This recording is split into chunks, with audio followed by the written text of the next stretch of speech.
Hello, everyone, and welcome back to Can't Teach Size, a hockey podcast. My name is Lyss. I'm one of your regular hosts, and if you're watching this on video, you can see that Brady, my other regular co-host, wants to die right now, and that's because we started recording this episode a little while ago and realized that there was some stuff with our audio. We were muted on our system, and it just wasn't picking anything up. So here we are. This is round two for us, but round one for you. We are excited to talk a little bit about the NHL playoffs today. Obviously, these are getting started at the beginning of next week, and this is a hockey podcast where we like to touch on a little bit of everything that's going on in the league. So we're excited to have Alex with us today to talk a little bit about what we can expect in the first round of the NHL playoffs in all 8 of the matchups that we're going to see. So, Alex, how are you doing today? Good. Thanks for having me. I say I'm laughing right now just looking at Brady's face, who isn't having the best time, but I'm having a good time. And as I said, I'm just excited to talk some playoff hockey and excited to watch some playoff hockey in the next week coming here. So Yeah, I'm feeling real bad right now. I'll like just some behind the scenes stuff. Alex joined us, and then I had to tap dance to try and get everything set up. We finally get everything going, and then I realize about after recapping an entire series, we I didn't have any audio from both of them.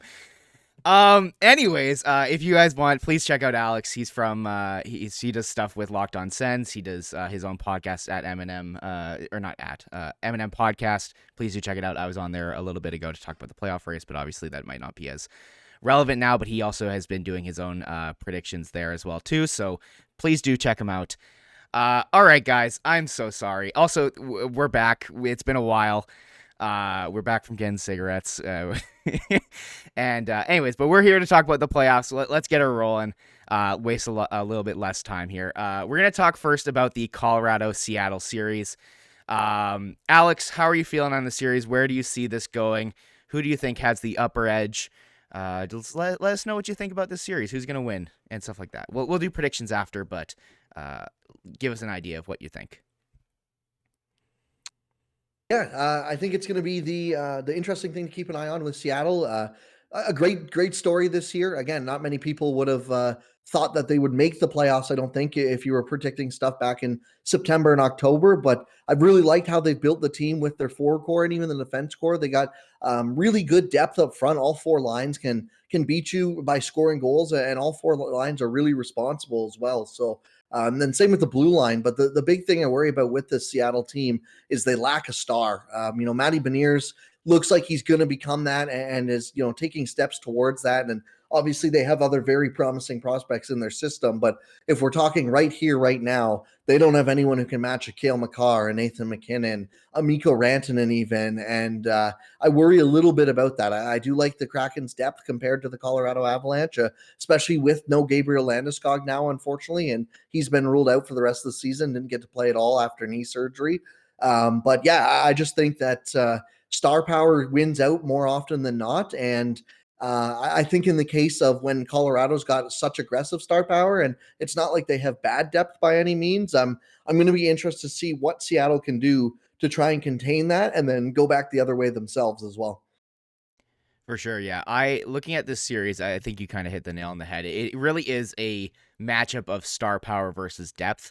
Obviously, the Avalanche do have some injuries, like Gabe Landeskog likely will not play in the playoffs.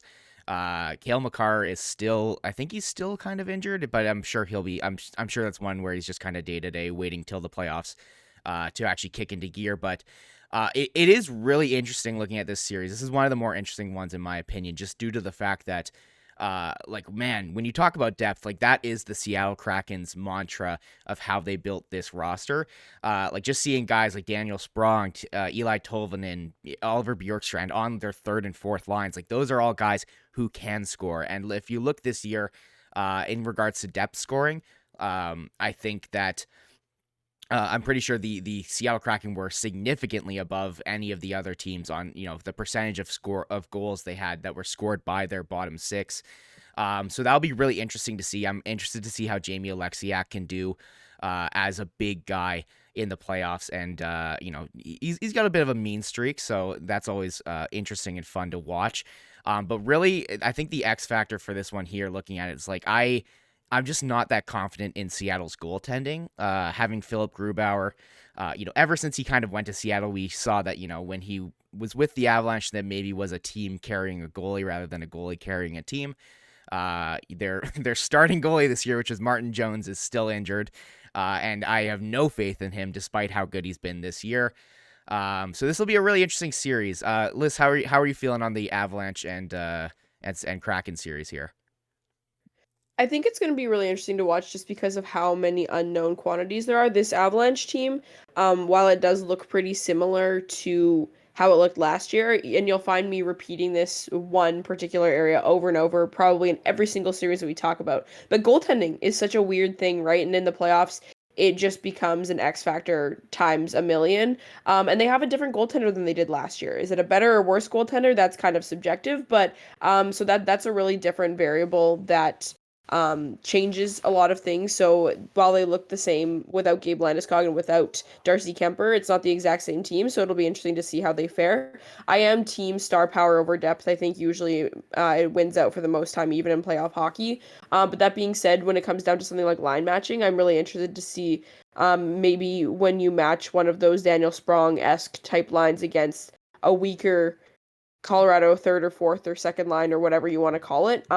Maybe that's where the scoring comes out and it could pull through. As far as predictions go, I do still have Colorado in 5. I think this team is too good to not win this. I think even though Seattle has better depth, I think it's Colorado's depth is nothing to scoff at either. So I think that there are a lot of good players in this team, and I think just as far as if you look at something like Dom Luszczyszyn's like playoff checkbox or whatever it's called, I think I have Colorado ahead of Seattle in most of those categories, so I'm going Colorado in 5. But I'm really interested to see how Seattle tries to hold their own there. Alex, what are your predictions? Yeah, I hope I'm wrong, but I'm going to go Colorado in 4, actually. I just don't trust that Seattle goaltending. Both of them were at an 895 save percentage or so on the season. I could see Seattle stealing a game for sure. I think Colorado in 5 is probably the most likely outcome if you are a betting person, but just to switch it up, I'll go Colorado in 4. I'd be surprised if Seattle can take it to 6 or 7 games, but I hope I'm surprised because I'd like to see them have some success. I'm just a little worried about the goaltending. Yeah, for me, I wanted to be the one who takes Seattle in this series, and I was fully prepared to say that on this podcast until I scrolled down and saw Philip Grubauer in net, and remembered the fact that the Kraken just don't have the goaltending for this matchup. I think, but I do think they will steal a couple games just naturally through. I don't know. There's something about this Avalanche team that I feel is maybe a little more different than we think. Despite I think they do have a better goalie. I think Georgiev's better than Kemper was last year, but I just think that there are certain guys like losing Kadri, having Landeskog out is much bigger than we might think. But I do think in the end, the Avalanche do come out on top here. So I'm going to take the Avalanche. I think I'm going to go with in 6. That's fair, and I think we covered the 4, 5, 6 bases here, so not a lot of faith in Seattle to actually pull through here. But like you said, the whole star power piece, I have a lot of faith in Matty Beniers to really be that guy for them in a couple of years, and Shane Wright as well. I'm excited for this team. They have some really interesting pieces, and it's nice to see. They were kind of underwhelming in the opposite way of Vegas in their first year, who we'll move into right away. But Vegas was too good in their first year, and everyone was kind of bored. It was like, this isn't fair, this isn't fun. And Seattle was terrible. So it's nice to see that they've been able to pick themselves up a little bit, and then they're a likable team in my opinion. I don't mind them at all. So. But while we talk about, we talked about the first 1 versus wild card matchup and talked a little bit about Vegas. Let's move into the next one. Obviously, we could go on a huge tandem about this series. All of us could, because Brady and I are Jets fans. As you can see by Alex's background, if you're watching, he's got some Jets bias too, or maybe he's just a jersey collector. But I'm gonna diagnose him as a Jets fan just for He's today. got the Stone jersey too. Ooh. So Vegas and Jets are obviously a pretty interesting matchup as well. For those of you who are familiar with the Winnipeg Jets' lack of playoff success in recent history, their best run was in the 2017-18 season, where they lost to Vegas in 5 in the Western Conference Final, which still stings a little bit. So a lot of us Jets fans are ready to take this one on, even though if I had to count, they probably have about 3 of the same players as they did in that year. But that's all to say, that's going to be a really interesting matchup. My quick preview and diagnosis of it. is that I think that this Vegas team is kind of unpredictable and weird. And I think that goaltending is a question mark for them as well. I think they have a couple of players who are a little bit streaky, and I think the Winnipeg Jets are peaking at the right time. I think they're getting their act together a little bit, and I think the Winnipeg Jets might be able to take this one on better than a lot of people are expecting them to. We were looking at Dom's model before this, and he has this as the tightest matchup of any of the playoff um, matchups that we see in the first round, which I think is pretty valid. Obviously, the standings are a little bit skewed, but that's over the course of 82 games, and we know that this Winnipeg Jets team is not the same team as they were in November, and they're certainly not the same team as they were in February and March. So it'll be really interesting to see. Brady, what are you thinking we can expect to see in this series? Oh man, for me, you know what it is? The real X factor here is that we have Nate Schmidt now. Not Vegas. We have Nate Schmidt. So that means we are going to win, and that was no, I'm kidding. I think the real important thing here is goaltending. We'll probably say that a million times over the course of this podcast. And obviously I am biased towards the Jets, but the biggest issue for the Jets all year has been effort and motivation and really being able to stick to the game plan that Rick Bowness has kind of set out for them. And I feel like in the playoffs, like this kind of feels like a bit of a last dance without any sort of championships earned before that, for this core where it's probably going to be the last year that these guys are all together. Certainly probably the last year that they're together for a playoff run. So I don't know. I think that there is reason for Mark Scheifele to turn it on. There's a reason for Pierre-Luc Dubois to be as grindy and gritty as possible. And Connor Hellebuck does not care about getting a Vezina. All he cares about at this point is getting himself a cup. And I feel like, while I don't think that is going to likely happen this year, I think that the rest of the team also can acknowledge that they need to be a little bit better for him. So if the team plays well and if Connor Hellebuck is Connor Hellebuck, I think that is the natural. I just feel like this is the most easy upset to call in in all of the playoffs. And yeah, the goaltending for Vegas is kind of weird. I don't have.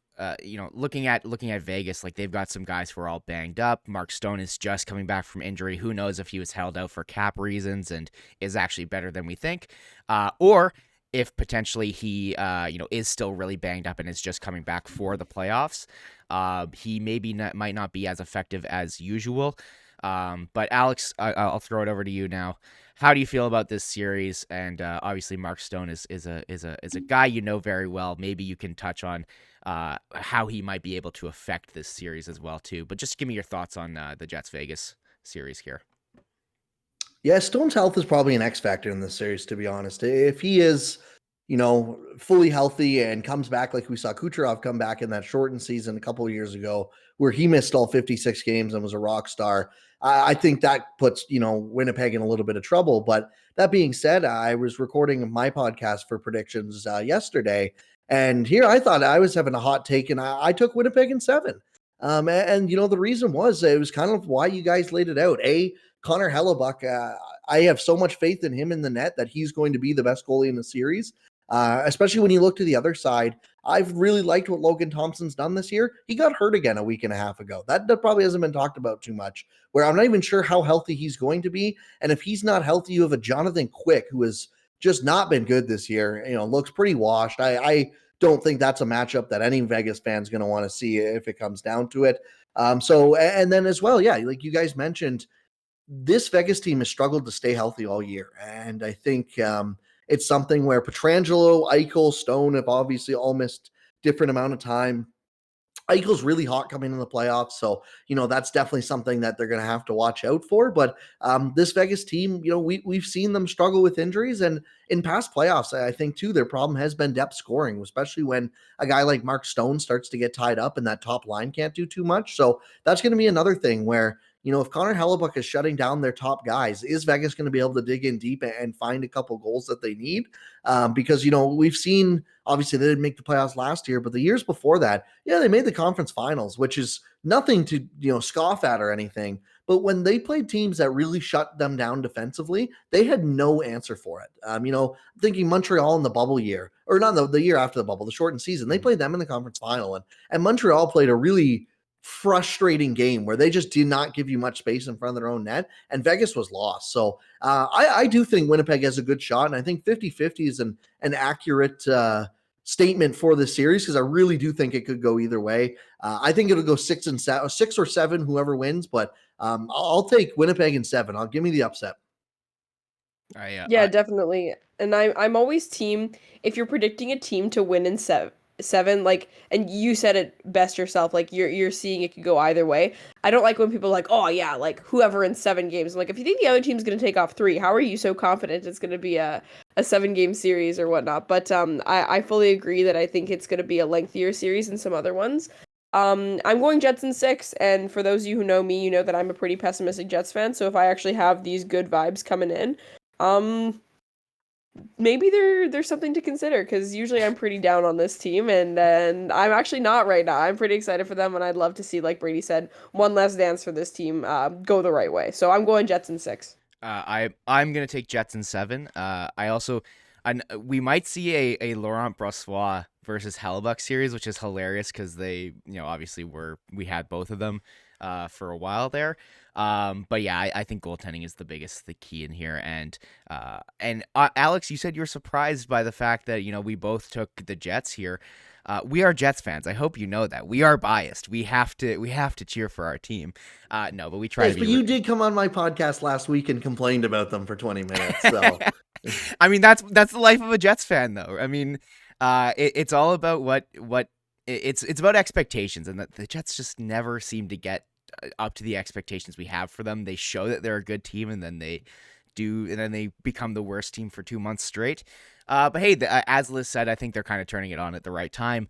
But this is going to be a really fun series, and I cannot wait to watch every game. We'll be doing Game Over. Obviously, we got to plug that. So make sure you tune in after the games to come chat with me and Liz. Let us know how you feel about the games. But anyways, that's enough about the Jets and Vegas series. Let's move on now. Let's do Dallas and Minnesota. This one is very interesting. The Central Division 2 and 3. Alex, I'm going to throw to you first. How are you feeling on this series here? It should be a good one. I think this is 2 kind of underrated teams, maybe for at least for people on the East Coast like myself who don't get to watch some of the Western teams as much. I think everyone knows how good the Oilers are, and obviously the Avalanche get talked about, rightfully so. And even being from Canada, the Winnipeg Jets get their fair share of talk with their playoff race with the Flames coming down to the end there. But Dallas and Minnesota both quietly had over 100 points, and Dallas was leading this division for a very large amount of the year. And I still really like this Dallas Stars team, to be honest. I think same goes with Minnesota. Matthew Boldy took a step forward this year, and he's looked really good. I want to see if Marco Rossi can make a difference in a playoff series or not.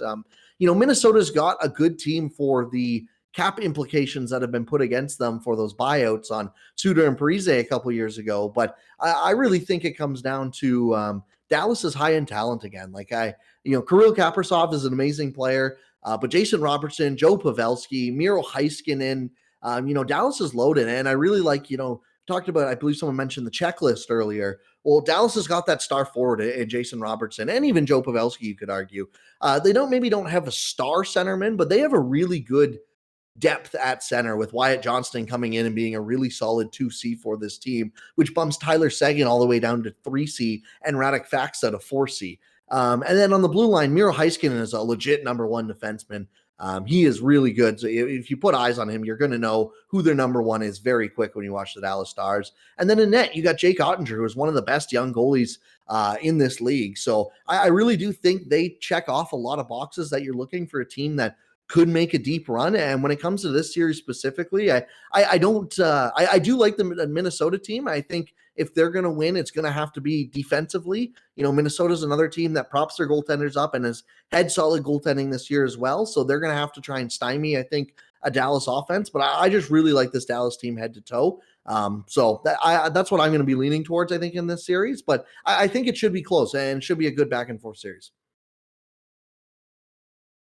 Yeah, it should be a very close series. And in my opinion, man, just honestly, just go look at the rosters on Daily Faceoff and look at the Stars roster and then look at the Wild roster. And it's just man, the issue here I see is it's just not enough depth for for the Wild, and I think you hit the nail on the head. Just being able to throw down onto the third line, like going back to the Stars, like on their third line they have Sagan, Mason Marchment, and Max Domi, and like those are three guys who can play. And then like again, Radek Faksa is a guy who could be very easily like a third line, second line guy, and he's on the fourth line. It's like they have fantastic depth. It'll be very funny to see Ryan Suter dunk on the Wild who bought him out, and just for him to go here and potentially beat them. And then, man, like I wanted to say that the Jets have the best goalie in the West, and the only reason I would pause and say on that is Jake Ottinger is an animal and is just getting better and better every year as he gets older. I like this Stars team. I think could go on a pretty deep run here in my opinion. But yeah, like and also just Marc-Andre Fleury is not Marc-Andre Fleury anymore. Philip Gustafson is young and kind of unproven a little bit and is probably propped up by the Wild system. So, but like I'm looking right now, I'm sure this isn't the actual lineup because this is probably they might have rested some guys, but they have their second line listed as Brandon Duhaime, Connor Dewar, and Ryan Reeves. Like I don't think that's an actual second line. That was an updated one from their final game. I did the same thing yesterday, and I was like, "What is going on here?" But who knows? Maybe Ryan Reeves gets in a couple people's kitchens, and yeah, Kirill Kaprizov is a monster. But Jason Robertson is too, and Pavelski is an ageless wonder. So I do have to give the edge to the Stars here. And yeah, what about you, Liz? How are you feeling on this series? Yeah, you guys are a little bit more conflicted on this than I am. I don't have a lot of faith in this Minnesota Wild team, if I'm being completely honest with you, and they're not, at least from what I've watched this year, and they fully handed the Jets' own butts to them, right? Like I'm not saying this to disrespect the Minnesota Wild. They've played some good hockey against the Jets, but they're not a big off the rush team. Like I want to compare them more to a Carolina-esque style of play than some other teams that you see, and they create more net front chaos as opposed to like nice shots from the from the outside off the rush, all that good stuff. So I think playing against a goalie like Jade Ottinger, who's not going to screw that up as much, is not going to be good for them. I think their chaotic chances and their scrappy in front of the net play, they benefit from playing against poor goaltenders who aren't going to be as quick to read those and manage them properly. And it's similar to my Colorado Seattle assessment, right, where I'm saying you look at all the boxes, star power, depth, goaltending, they have it all. I have Dallas in 4. I don't have a lot of faith in this Minnesota Wild team. This is my only sweep that I'm predicting. I like Dallas. I think that they have a lot of really, really good pieces, and I think they can pull through. For sure, yeah. Alex, what was your prediction on this series? Yeah, I got Dallas in 6. I think Minnesota is going to be defensively stout enough to probably steal 1 or 2 at home, but I think Dallas's just high-end talent definitely comes through, and Jake Ottinger will probably steal a game on his own. For sure. I think for me, I have Dallas in 5, in my opinion. I just, again, I don't see it happening for the Wild here. As much as I'd love to pump Nick Petan's tires, I don't think he's going to be a factor in this series. But anyways, let's move on here. I think it's pretty concrete that we have Dallas going forward. Let's move on to the Edmonton LA series. This is going to be an absolute battle. This is by far, in my opinion, other than the Jets series, the most interesting one. Like as far as like the two best teams, like the probably going to be the most fun series in this first round of the West, at least. Because man, the Edmonton Oilers are an absolute wagon right now. Connor McDavid is crazy, but the LA Kings are just such an underrated. Not enough people are talking about how good they've been this season. Getting in some new goalies. I mean, like I'm not sure how confident I am with Phoenix Copley and Jonas Korpisalo, but Korpisalo has shown that he can turn it on in the playoffs, and Phoenix Copley has been really good for them this year. So depending on who they end up going with, I think they have a decent chance. And Edmonton is also decently questionable for goaltending. I'll maybe give my thoughts on this after. That was just me kind of previewing the series. Alex, I'm going to throw to you again. How are you feeling on the Oilers and Kings series? The Gretzky Bowl. Who's going to win this? Who's going to win the Gretzky series?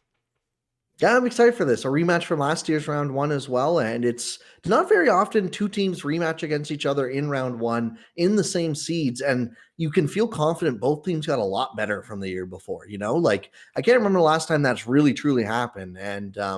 But I think that is the case in this year with LA and Edmonton. Edmonton, the addition of Matthias Ekholm has slotted that defense core much more appropriately to where they need to be. Stuart Skinner, I'm a little worried about Edmonton's goaltending as well. Jack Gamble's been just abysmal this year, so Stuart Skinner will probably get the starts, and he's looked better this year, but he's obviously still a young guy and unproven. And then obviously, yeah, what's there more to say than the Edmonton Oilers offense led by Connor McDavid and Leon Draisaitl. The one thing I'm going to be interested to watch this series is, do they split McDavid up from like Ryan Nugent Hopkins and Zach Hyman and let him kind of carry his own line and have that third line of Zach Hyman and Ryan Nugent Hopkins do their own work? Or do they load up the top six and say, all right, we just need our bottom six not to get hurt?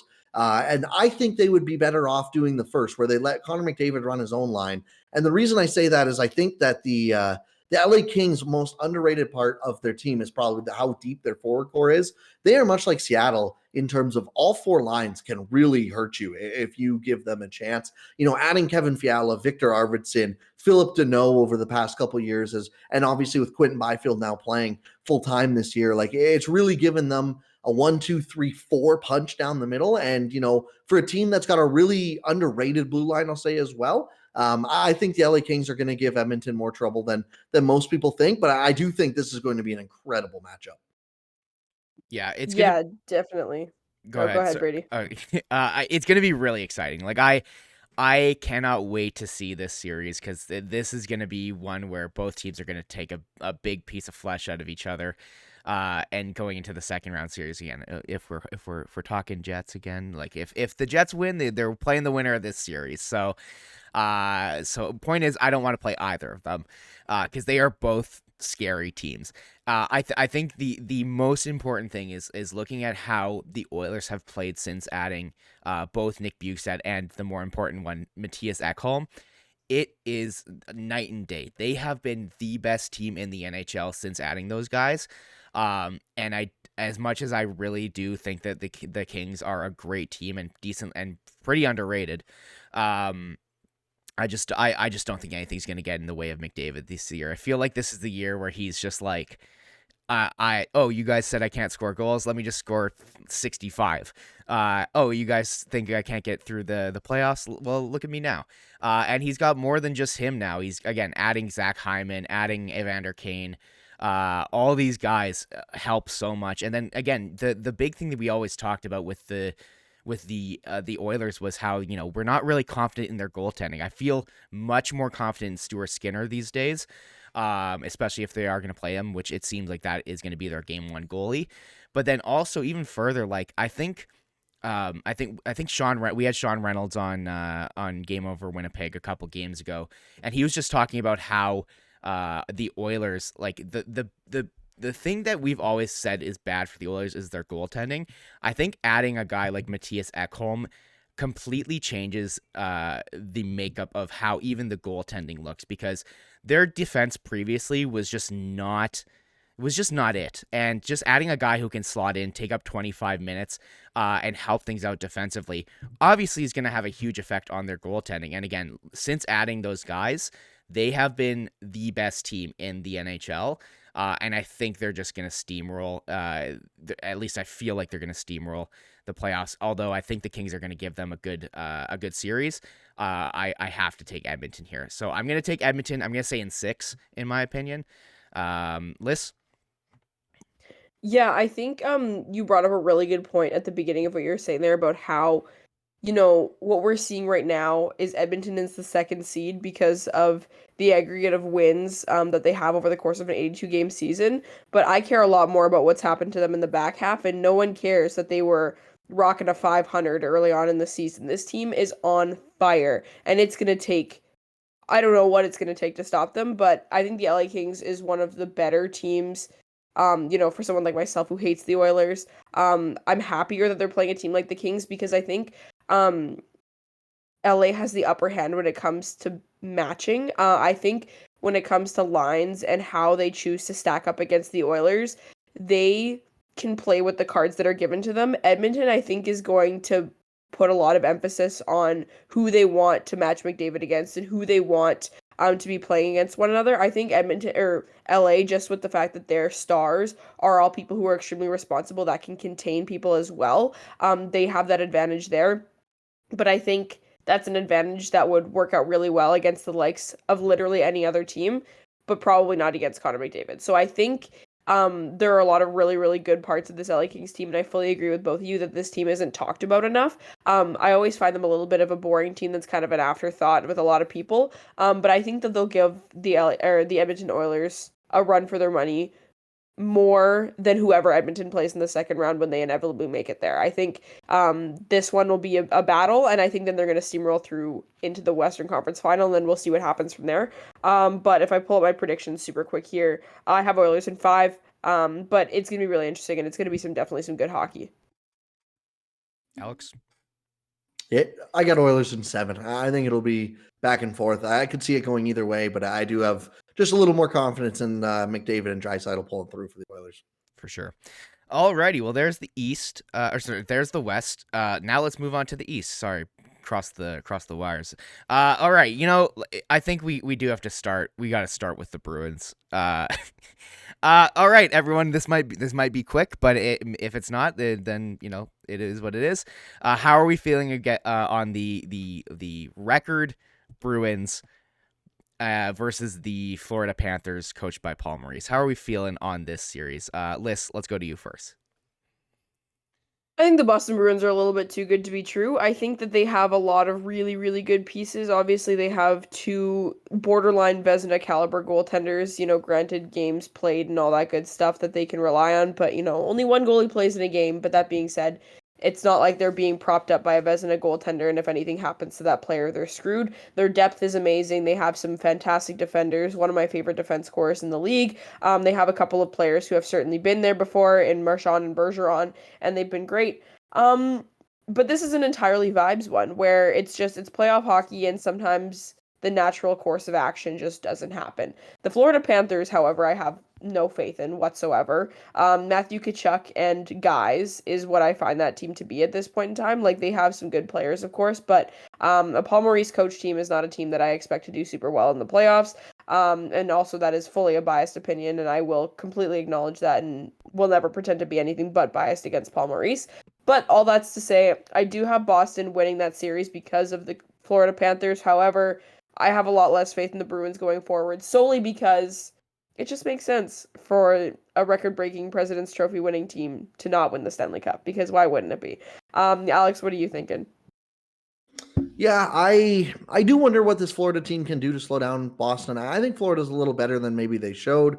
Worried about Bobrovsky and net and their blue line. Their blue line sucks. There's not much way around it. But I do like their forward core. And even with Paul Maurice, amazingly this year, Florida was like 3rd in expected goals for per 60 and Corsi 4 per 60. So they're definitely a high volume offense team. And I kind of wonder if they can lean into that, if they can try and overwhelm Boston a little bit. But I just think Boston's the better team. They've showed it all year. I've seen a lot of people compare them to that Tampa Bay team that got swept and, they're trying too hard in the regular season. I think that was just bad luck. I got Boston in 5. I think Boston rolls here, but I think if Florida is going to have a chance, it's going to be, they need to just say, screw defense. Let's just go all offense and let's get into a track meet here. Yeah, looking at this series, like, I'm just gonna present to you one thing of statistical importance. Linus Allmark played 49 games this year and had 6 losses. 49 games and 6 losses. So, in 7 games, I'm not going to do the math on it, but I don't think that equates out to 4 losses. I think it equates out to 1, maybe 2. Man, this Bruins team is just so good. I'm not sure if I would necessarily have them to win the cup particularly, just because, again, it is infrequent that the President's Trophy team does win the cup, and things happen in the playoffs. You never really know. But this first round series is not the point of exit, in my opinion, for the Bruins. They are just too good of a team. Like, I'm sorry, they are just too good of a team to lose out to the Panthers, and I looking at it like it might not even be Bobrovsky playing in that. Like they might go Alex Lyon, which is hilarious to think about. And yeah, it's just their defensive core is just not good enough for the Panthers. I do like a lot of what they have on forward, but again, I just don't think that they have the depth to fully compete with the Boston Bruins, who kind of have it all. They have goaltending, they've got depth, they've got forwards, they've got grittiness.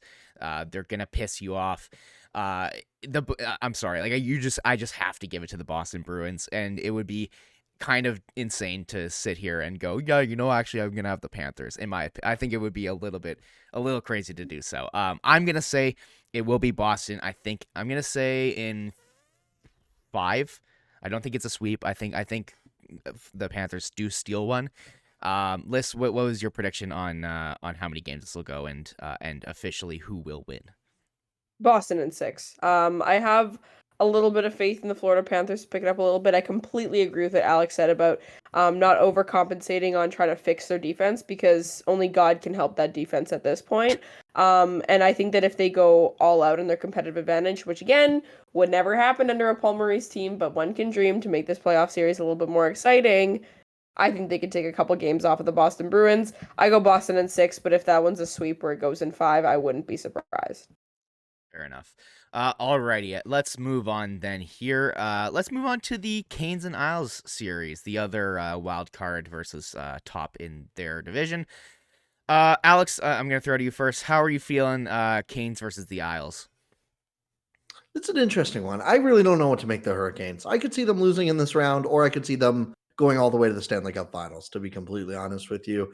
I think it's really unfortunate because if they had Svechnikov and Pacioretty, I think this is a team that you're probably looking at as much closer to a cup favorite than anything else. But without those two, that's obviously a big loss. And even missing a guy like Andre Kasha from the bottom 6 kind of sucks as well. But for this series specifically, I like Carolina's roster more than the Islanders, which is why I'm going to lean Carolina, I think. But I do think the Islanders, like this is the matchup I would have wanted the least if I was the Hurricanes. And I say that because I do think the Hurricanes, they love shooting the puck in bulk, and they love, all the, like Brent Burns, how many times do we watch him just pound power play shots from the point and whatnot, even though it's not the most efficient thing in the world. And if there's a goalie I'm going to trust to make 45 stops in a night every night, it's Ilya Sorokin. He's been absolutely dominant for 2 years now, but especially this year, he really turned it up another level as well. So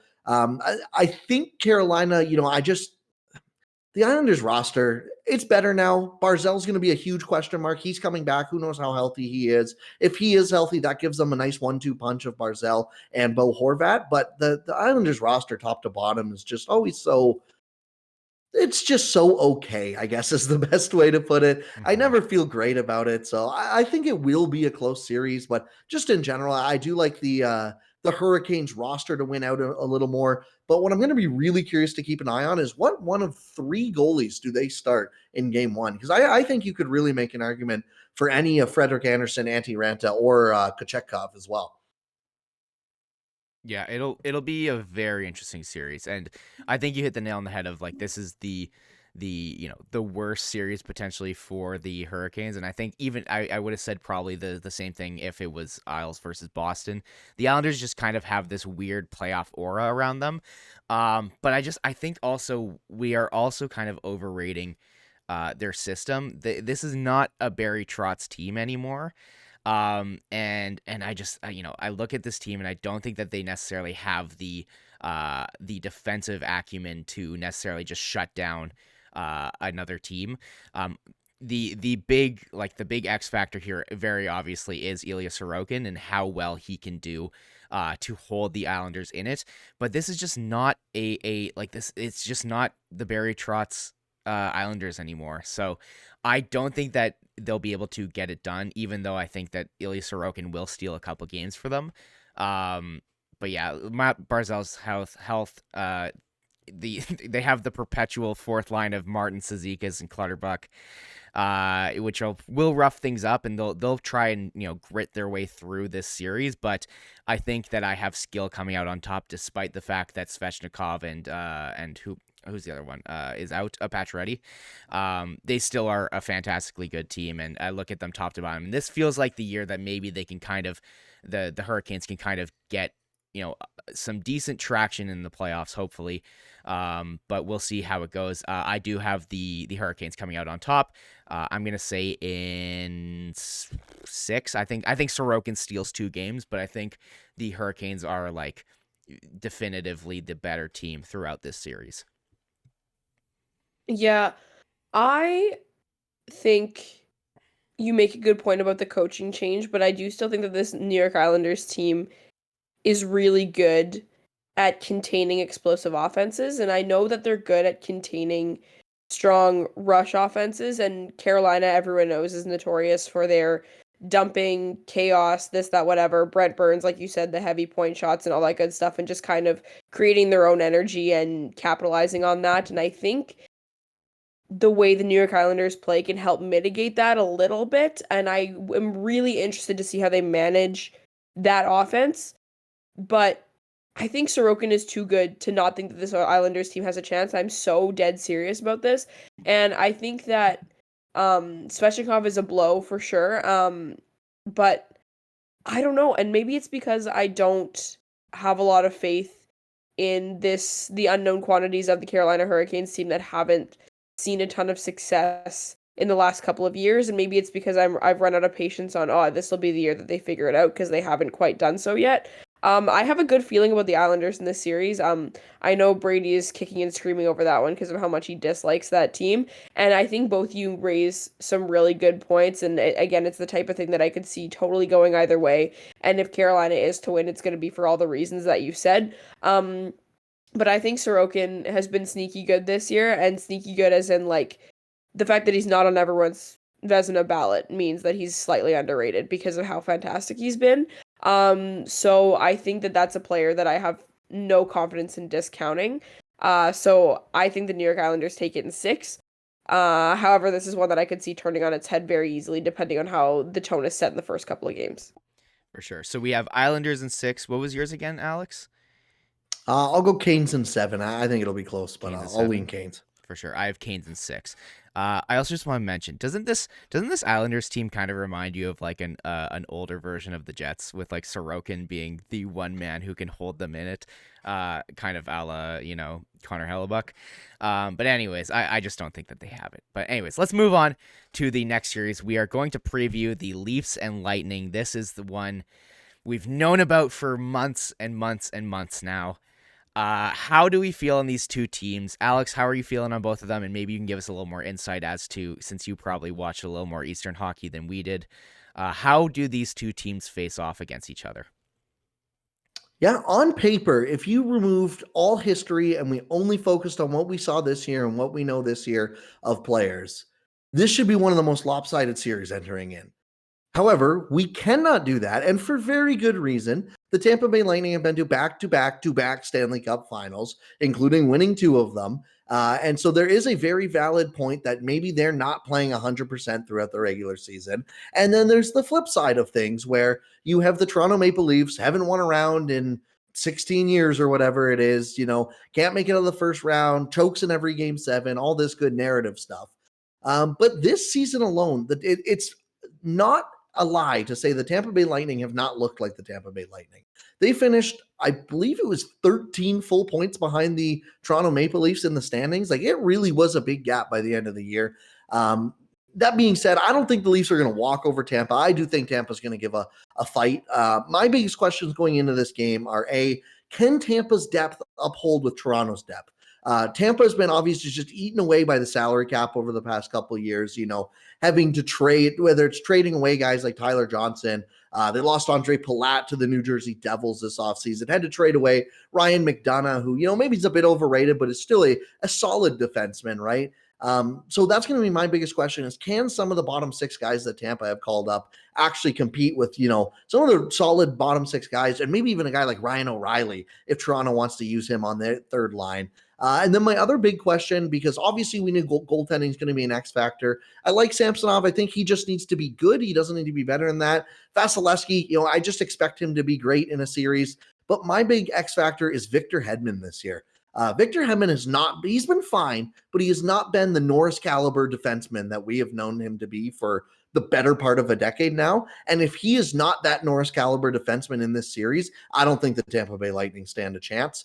That saying, I think it is just as likely that we do see Victor Hedman throw it back even for 6 or 7 games, play those 28 minutes or something absurd like that a night, and just suffocate this Toronto Maple Leafs team. So the big thing, I think, on paper, this Toronto team, people are going to scoff when they're favored against Tampa by about 65 to 35. But on paper, they look better. It's just, do the narratives play out, or is it what we see on paper finally come through for Toronto?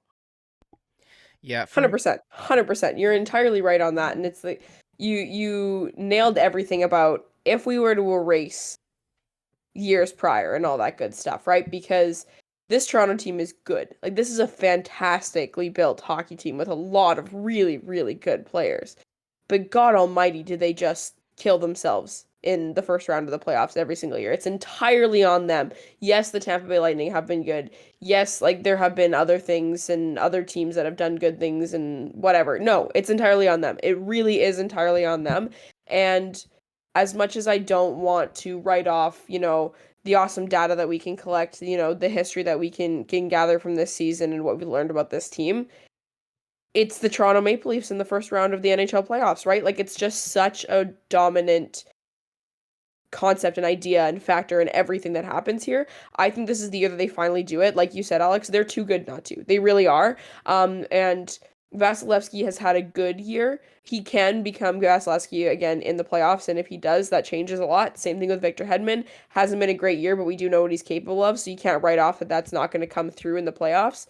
But depth and the stars and the trade deadline acquisitions that were made by this team, like, this is a really, really good Toronto Maple Leafs team, and if they can finally make it out of this first round, I think they're going to be deadly, because that's the big monkey on the back, is the first round. It's not making the Stanley Cup Finals. We know if they're able to get out of that first round, they can make some noise and they can cause some damage. But it's entirely up to them to not get in their heads about this whole Game 7 thing, and just move forward and play good hockey like they know and have been playing for 82 games. I think this is the year they do it, unfortunately. I would love to see the curse continue. I think it's funny as hell. It's going to happen this year. This Tampa Bay team just isn't strong enough. Yeah, looking at this series, this is easily one of the toughest ones. Even just looking at like the rosters on paper and everything like that, this is going to be an absolute battle between the two teams. And I like that you brought up Victor Hedman, just because there is no defenseman on the Leafs that really can do what he can. And same thing with Vasilevsky. But I'll be honest, man, I think that Ilya Samsonov is a decently underrated goalie. I think he had a fantastic year this year. And man, like, I just look at the trade deadline acquisitions that the Leafs made. And I'm going to say it. I think the Leafs do it. I think the Leafs are going to make it out of the first round. I would not be surprised if they even made it out of the second round. But of course, that'll be probably likely a crash course with Boston. So maybe not. Maybe I'll pump the brakes on the Leafs right now. But man, Ryan O'Reilly is such an X factor to have. And having him as potentially your third line center, incredible. Having guys like, Calle Yarncroc, Noel Acciari as your kind of depth third and fourth line guys. I think that's where especially Yarncroc. Yarncroc has kind of been in the top 6 here and there, but I think they're going to probably slot Matthew Nyes somewhere in there. But man, like, this series, despite the fact that the Leafs have added on, a bunch of depth scoring who will definitely help and support the team, this series will come down to Auston Matthews and Mitch Marner. If you look back at the previous series, like, they got depth scoring. It was the issue. The issue was that Matthews and Marner just did not produce in their previous series. I think it was the Lightning series the last time they played them. That they both were pretty much not invisible, but definitely aren't giving the impact of two, $11 million players. John Tavares, I haven't even mentioned, again, a guy who's still chasing it. And I'm sure that kind of, the team will rally around him. Having a guy like Ryan O'Reilly who's been there. This is just not an unstoppable, but a ridiculously good looking forward core. And I think the moves that they made kind of fit a team that is really just looking to round out their lineup in order to make a good run. The defense I have a little bit of questions on. I think Jake McCabe is fantastic. I think they have so many defensemen, so I have no idea how they're gonna deploy all of them. I really like TJ Brody. I think that Morgan Riley can be an important player, but I think Jake McCabe was such a really good addition for them. And again, I don't think that they're slouching in the goalie department either. But again, you look at Tampa and they still have their third line of I mean, obviously it ended up switching up a little bit, but having like Brandon Hagel, Nick Paul, those guys are going to be in the Leafs kitchen all the time. Anthony Cirelli is one of the best defensive forwards in the game. Stamkos, Point, Kucherov, like this is going to be an absolute banger of a series. I expect this one to go the distance all the way to 7.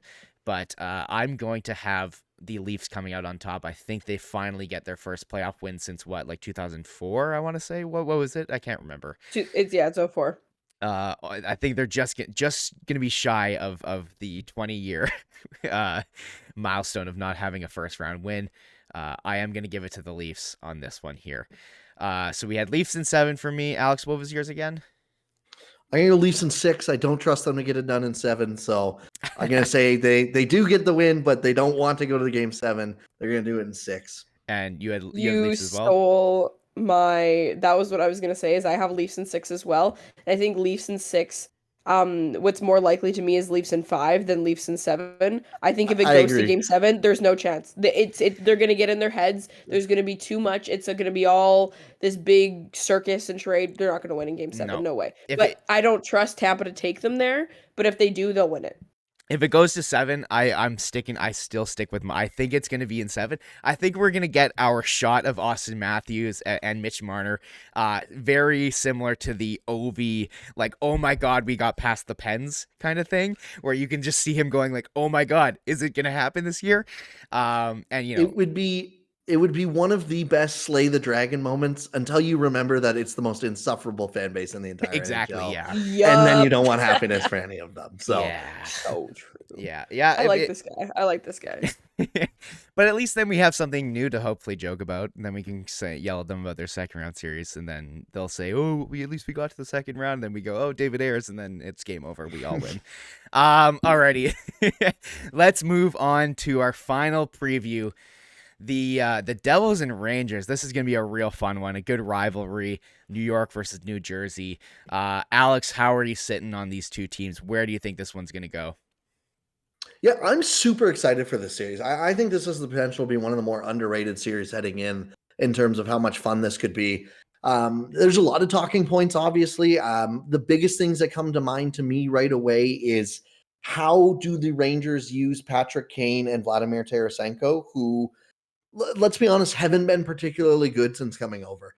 They put up some points, but it's not like they're playing a point per game, and they've been abysmal at 5-on-5. Like, it's pretty clear to me that both of those guys are power play merchants at this point in their career. Not that like that, I know that's got a bit of a negative connotation to it, but there can be positive value in that. But you need to figure out how you're going to quote unquote hide those guys at 5-on-5, especially against a New Jersey team that is the exact opposite, where they're one of the most dominant teams at 5-on-5. And I really love the Timo Meier addition for this team. It just bumps everyone down a little bit.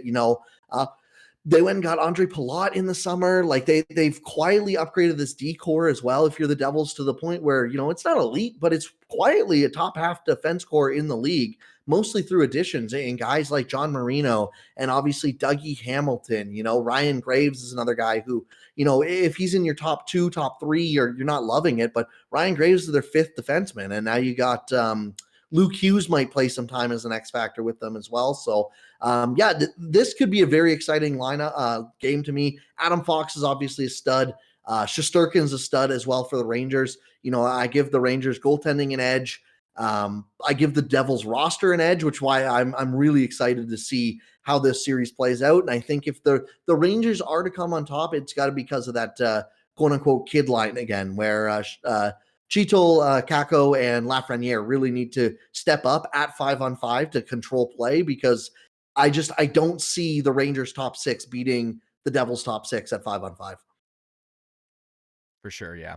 It will be a really interesting series. I think you lined out how how both teams kind of have an edge in certain aspects. I really like the mention of the kid line. That's the one where I'm like, I look at them and I go, that could be an X factor for that team if those guys are able to turn it on. Obviously, Igor Shesterkin last year was literally the best goalie in a long time.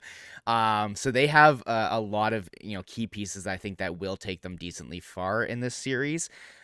Jacob Trouba obviously on the back end, he likes to rough it up too, which would be good on their end. Maybe give a little bit of bruising to the Devils, but I think the Devils just have the stronger 5-on-5 play, and obviously we know that penalties kind of go down in the playoffs, or at least the calling of them. So I think that the Devils are going to be able to eke it out. I love Timo Meier. I love that addition so much. Jack Hughes has been on another level this year, almost 100 points, I believe. Fantastic. Big fan of Dougie Hamilton.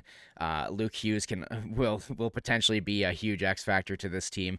I don't love Vitek Vanacek in net. I think he's a good goalie, but I just don't think that he's not in the upper echelon of goaltending. But I think that this roster up front, I really like Thomas Tatar at 5v5. I really like who else was it? Oh my God, who was I looking at before? I just think that they have a better depth, and even Eric Halla is like a guy who I think can really get some stuff done in the playoffs as well too. And I just don't. I feel like the Rangers have a bit of this kind of like flashiness to them, where I just like adding Patrick Kane, adding Vladimir Tarasenko, I get the reasoning for those ads, but I don't think that that's going to help them out in the long run. Adam Fox is still great, but I don't know. I just see this one going in the way of the Devils' favor. It's been a while. We've been saying the Devils are going to be better, going to get better.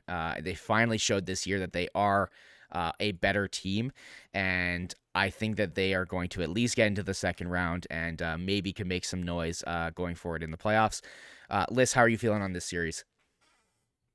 Yeah, I echo pretty much everything that you've all said, so I won't repeat things too much for the sake of time and all that good stuff. But I think the extra elephant in the room is just the whole pressure around this. Is New York was a heavy buying team at the deadline who has a couple players that are coming up on contracts, and they have a couple of players and that have been around for a while that are ready to win and all that good stuff. Whereas New Jersey surprised themselves this year by being as good as they were. There's no pressure for this team. These guys are projected to be at their best in 3 years from now, right? Like, I think this team is going to go in and play their best hockey. And if they lose in the first round, they'll say, okay, they'll regroup for next year, come back with the same group, and they'll be just as good. So I think that extra piece of pressure that the New York Rangers have on them, I don't know how I think it's going to impact the series in some way, which makes me think that the New York Rangers are gonna not want it a little bit more, because really in the playoffs everyone wants it equally as bad, and you'll never see a team that really wants it more than the other.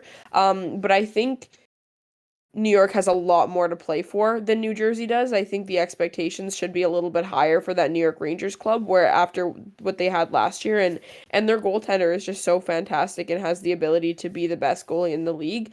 Um, and I think with a team that's as offensively gifted and has as many strong offensive players, Zibanejad, Kreider, Panarin, and then the two additions of Tarasenko and Kane, right? Like, if you don't have a goaltender the way New Jersey doesn't have a goaltender, I worry for them. I really do. So I think this series goes to 7. I sound pretty heavily in favor of the Rangers right now, but you guys covered all of the really important bases with the Devils, so I really think this one's a coin toss. For me, I have the Rangers winning in 7, but when a series goes to 7 games, it's anyone's match. So I think the Rangers come out on top of this one, but I won't be surprised one way or another. All I know for sure is that this is going to be the series outside of the Winnipeg Jets that I'm going to pay the most attention to, because it's going to be some fantastic hockey. For sure. Alex, what did you have for your prediction? I'm going to take Devils in 7. I do think it could go either way as well. Wouldn't be surprised if either of these teams win, but I really like their 5-on-5 roster much more. So I think it'll be enough to give them the edge in 7. I will hit a ditto on that one. I completely agree with you, and I'm gonna sit and say 7 games with the Devils coming out on top. And again, this will be a coin flip. It's going to be a fantastic series. I completely agree, Liz. This one will be very interesting to watch. There's a lot of really good series this year. Like, I actually don't think that we could have gotten many better matchups. I would have liked to see the Canes and Panthers and then Bruins and Isles. That's the one swap I think I would do, at least in the East. And I'll be honest, like Dallas, Minnesota, Edmonton, LA, like those are both really interesting and good matchups. I love that we're going to play Vegas, the Jets, of course. I think Colorado, Seattle is maybe a bit of an outlier, but I think that that's a really interesting one, as for all the reasons we mentioned before. Do we have anything else we want to touch on? We've hit an hour here. We're actually about to hit an hour in 5 seconds. So, Alex has been very gracious with his time. So I think we'll probably wrap it up unless you have anything else you want to say here, Lyss, or Alex either as well too. No, good, cool. All right, great. Thank you again, everyone, for listening. Thank you for tuning in. Thank you for being patient with us. It has been a really weird season for Lyss and I, both getting hired onto Game Over and then, following the Jets for an entire season. It was a lot to deal with for both of us with our personal lives and everything. So this unfortunately fell by the wayside, but we do plan to do more Can't Teach Sides episodes. Probably at the end of each round, we'll kind of do a little bit of a review and then talk about the upcoming series. I really want to thank Alex. Thank you so much for your patience here today with everything that happened at the start of the show. But this was really great. You fantastic today. Please do check out Alex's stuff. He's on Twitter at NHL Sens and stuff. Check out his podcast, M&M Podcast. Check out Locked on Sens. Anything else you want to plug here, Alex? Or did I hit them all? No, that's about it. Yeah, as you said, Twitter's where you can find all my stuff. Writing lastwordonhockey.com. Podcast is Last Word on Sens podcast, and then the M&M Hockey Podcast. So you can get that wherever you're listening to this as well. So yeah, just check me out. If you Twitter's the best place to find it, though. That's where I plug all my work, and always happy to talk hockey with anyone. So thank you both so much for having me. This was a blast. Awesome. Thank you again for tuning in and for joining us. And thank you, everyone listening for tuning in. I will say our goodbyes now. Have yourselves a wonderful weekday whenever you're listening to this. Hope you guys all enjoy the playoffs. It's the best time of the year. The first round is when the best hockey is always played. But anyways, we'll see you here. Catch us on Game Over. Check out Alex's stuff. Have yourselves a good one. I'm always bad at outros. Have a good day. Bye-bye.